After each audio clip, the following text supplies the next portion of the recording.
Hi, welcome to class 18 for essay idea discussion. And the topic that we have today for discussion is rather a very easy prompt. The prompt says discuss both views and give your opinion. Why I have picked this particular topic for the discussion classes because the topic is actually difficult. It is considered to be difficult by most of the students. uh, Before reading the topic, let us first see how to plan the essay according to this prompt. We know that in discuss both views and give your opinion, we have straightway instruction by the examiner to make three paragraphs, right? In order to discuss two views, we will be making two separate paragraphs. One paragraph for discussion of the first view, second paragraph for the discussion of second view, and in the third and the smaller paragraph, we would be giving our opinion and the reason behind that. After that, we need to think that in each paragraph, we just need to present a single idea so as to give an argument in favor of that particular view that we are discussing in that paragraph. After planning all these things, we need to focus on what is the topic. The topic says certain people believe that only way to reduce crime is sentencing criminals for longer time periods, while others believe alternative methods should be used to lower crime. So this topic is related to crime and the ways to reduce it.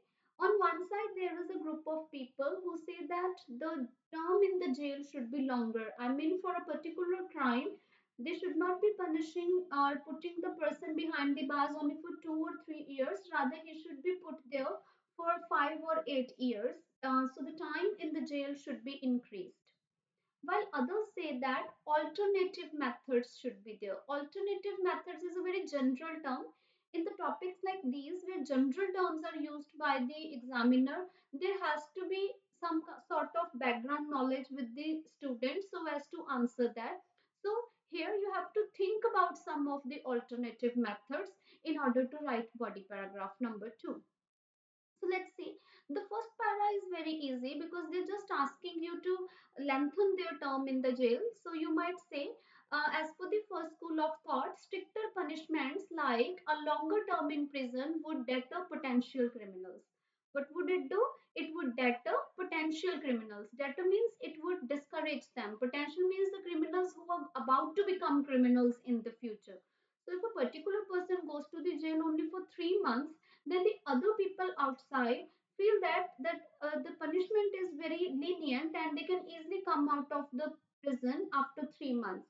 But if the same person for the same crime had been sentenced for like 5 or 7 years, then of course the other people would get an impression that they should not be committing that type of crime because it would be really hard for them to spend 7 or 8 years in the prison. So the longer terms in the prison are perceived to be the stricter punishments, and that discourages the people who are tempted to do crime. They would be afraid of longer terms and they might think twice before committing any illegal activity.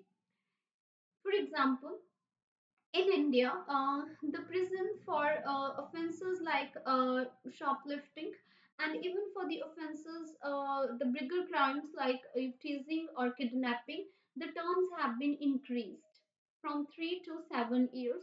So, in this way, the cases have decreased because many of the people now have a sense of fear of such a long term in the jail. In the second paragraph, you would be thinking about what alternative method can be used.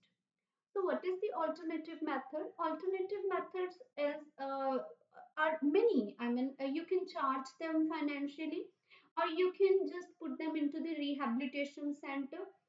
You have to take care that actually it is not about very heinous crimes. They have never mentioned that the crimes are rarest of the rare crimes. So you will not be talking about the murders and all because you are talking about the crimes where sentencing is to be done, right? So, second view says that longer imprisonment is not good because it may not lead to personality change, but rehabilitation can be a better way. So, if people feel that we can put a person in the jail for a longer period of time, they might they might transform into good members of the society, but it is not certain because when they are there in the jail for the long period of time, they might just develop a sense of revenge against the law, and they might come outside as even the hardcore criminals, and they might re-attempt the crimes when they come back. But what could be the alternative method? Rehabilitation can be a better way or a better method. Under the rehabilitation concept, you may discuss like they should be counseled, and there has to be a proper research why they committed a crime.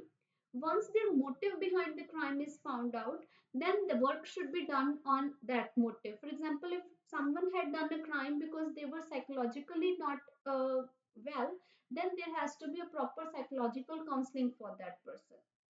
For example, many of the people who throw acid on the other people are just overpowered by the sense of jealousy. So that is a psychological issue, and it could be treated with psychological counseling and medication. So root cause of the crime should be found out, and it should be worked upon so that the person can transform his or her personality. Similarly, if the reason was lack of money, for example, many people loot others, rob others, or kidnap others in order to get money out of them, then they should be given some kind of vocational training so that they can make their own livelihood. They can start living a decent life when they back in the society, so that they have a source of income and they would not need to do such type of crimes. Similarly, if the motive behind the crime was lack of education, for example, someone had committed a crime just because he did not know that it was a crime, so that means that the person just did the crime out of lack of knowledge, out of ignorance. So in those cases they should be educated about the law systems, and they should be they should be uh, given information about what are the penal codes and what way they can be punished if they commit the crimes. So if the root cause is found and they are given an opportunity to transform their personality, then that would be a better way. In your opinion, you may say, in my opinion, alternative methods like rehabilitation are better as longer sentence can be costly. You can say that it is not good to put criminals in the jail for very long term, because in order to maintain the prisons, the government has to incur a lot of expenses, too many expenses. For example, they have to hire number of jail authorities. They have to uh, uh, incur the expenses for the safety, for the medical expenses, and for even for the food of the criminals. And if every criminal is going to be there in the jail for very long time, it's going to be very costly affair for the government. So rather than increasing the financial burden on the government or the anti-law agencies, it is better that those criminals are rehabilitated and counseled and given vocational training within 3 or 5 months, and then they should be re-entered into the society. That would be less costly for the government. So in this way, you can write in favor of the longest punishment in the para number 1, against the longer punishment in para 2, and also against the punishment in your personal opinion paragraph, where you can write a different aspect that it is going to be costly if every criminal is going to be in the jail for a very long period of time. I hope that you understand all the ideas and you have got the vocabulary while I was discussing the development of these ideas. I would suggest that you should be writing down these essays and send me across for your correction so that you can improve by looking at your mistakes. Thank you. See you in the next class.